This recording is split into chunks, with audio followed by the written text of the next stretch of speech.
এইমাত্র পাওয়া ভোট গণনার বড় খবর। সপ্তম রাউন্ড শেষে পাতারকান্দিতে এগিয়ে রয়েছে বিজেপি। বিজেপি পেয়েছে 34,909টি ভোট।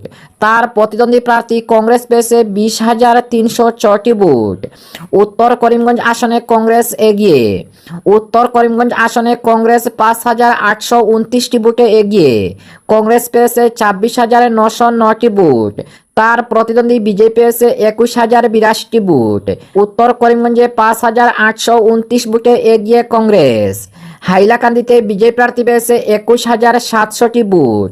তার নিকটতম প্রতিদ্বন্দ্বী প্রার্থী কংগ্রেস পেয়েছে 17,508টি ভোট।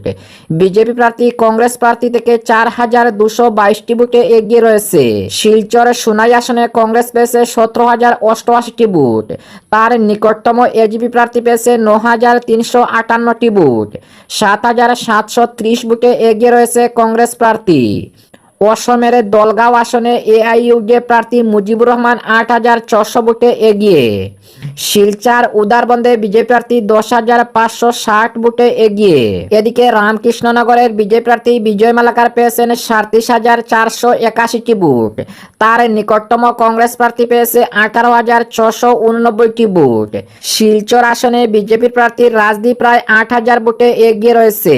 শিলচর আসনে বিজেপি প্রার্থী রাজদীপ রায় কংগ্রেস থেকে 8,000 ভোটে এগিয়ে রয়েছে। বিন্নাকান্দি আসনে এআইইউডিএফ সুপ্রিমো বদরুদ্দিন আজমল 8,000 ভোটে এগিয়ে রয়েছেন। এদিকে অসমের 126টি আসনের মধ্যে বিজেপি এগিয়ে রয়েছে 102টি আসনে।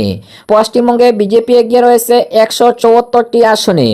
পরবর্তী নির্বাচনী খবর পেতে আমাদের ফেসবুক পেজ ফলো করে ভিডিওটি শেয়ার করুন। এদিকে শ্রীভূমি করিমগঞ্জ জেলার দক্ষিণ করিমগঞ্জ আসনে কংগ্রেস বিপুল ভোটে এগিয়ে রয়েছে। কংগ্রেস পেয়েছে 28,377টি ভোট। তার নিকটতম প্রার্থী এজিপি পেয়েছে 9,149টি ভোট।